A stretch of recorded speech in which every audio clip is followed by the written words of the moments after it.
শাড়ি পরে মহিলাদের কি নামাজ হবে? আসলে মহিলাদের নামাজের ক্ষেত্রে পর্দা কতটুকু? শাড়ি বউদের পরাবেন, সুবিধা আছে, কারণ শাড়ি পরা মেয়েদের জান্নাতে যাওয়ার সুযোগ কম। আর বউ যখন দোজখে যাবে আপনি জান্নাতে যে একটা হুর পাবেন।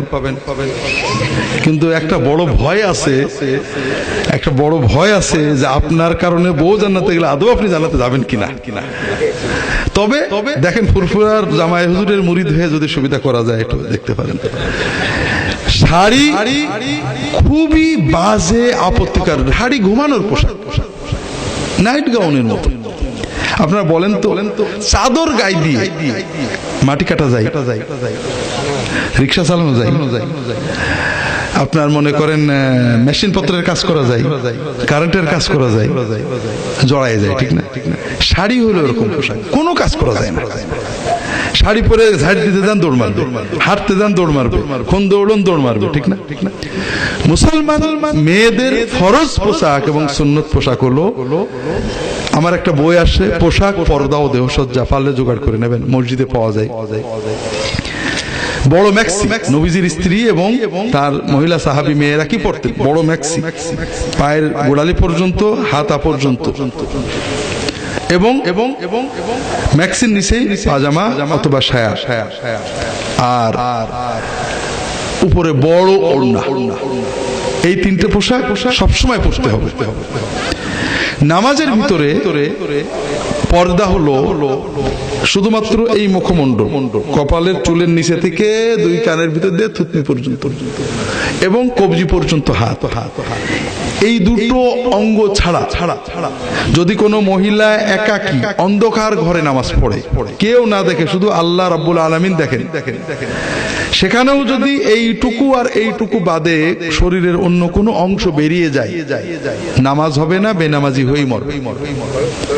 কাপড় না থাকলে ন্যাংটোও নামাজ হবে, কিন্তু কাপড় আছে, আপনার অবহেলায় সরে গেছে, নামাজ হবে। আচ্ছা, এখন আপনারাই বিচার করেন, শাড়ি পরে কি নামাজ হয়?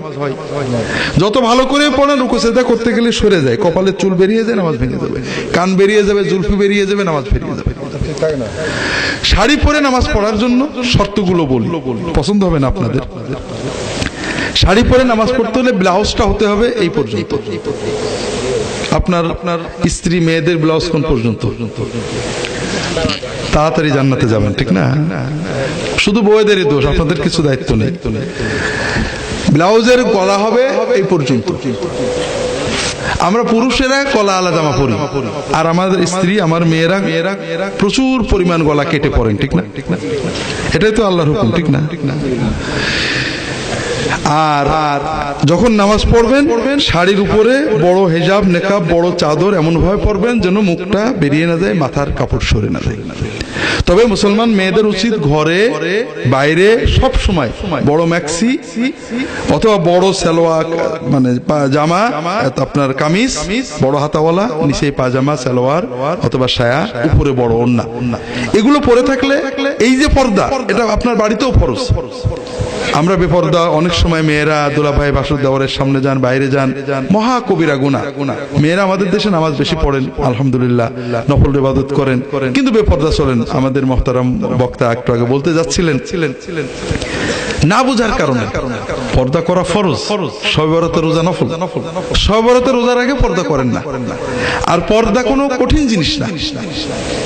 আমরা বাইরে যাব, কাজ করব, রিক্সা চালাবো, এই জন্য আমাদের একটা জাঙ্গিয়া পরে চলতে হবে, ঠিক না? পায়জামা পরলে হবে না? ফুটবল খেলা পায়জামা পরে হয় না? হয়তো। কাজেই মুশকিলটা হলো যে আমরা সবই করব, মেয়েরা বাইরে যাবেন, হাঁটবেন, দৌড়াবেন, কাজ করবেন, সাইকেল চালাবেন, সব করতে পারে, আল্লাহ কোনো কাজ নিষেধ করেনি। তবে সতর দেখতে হবে, মেয়েদের সতর হলো পুরো শরীর। কাজেই পর্দা করা আমাদের খুবই জরুরি বিষয়, নামাজে এবং বাইরেও পর্দা করতে হবে। এবং পর্দার জন্য এই পোশাকগুলো সহজ, আপনারা মেয়েদেরকে এইগুলো পরাবেন, তাহলে বাড়িতে কেউ এসে গেলে খুব সহজেই পর্দাটা করা যায়। বাড়িতে মেহমানের সামনে খাবার দেওয়া, রান্না করা, ভিতরে যাওয়া, যৌথ ফ্যামিলিতে চলাচল করা, এভাবে সম্ভব।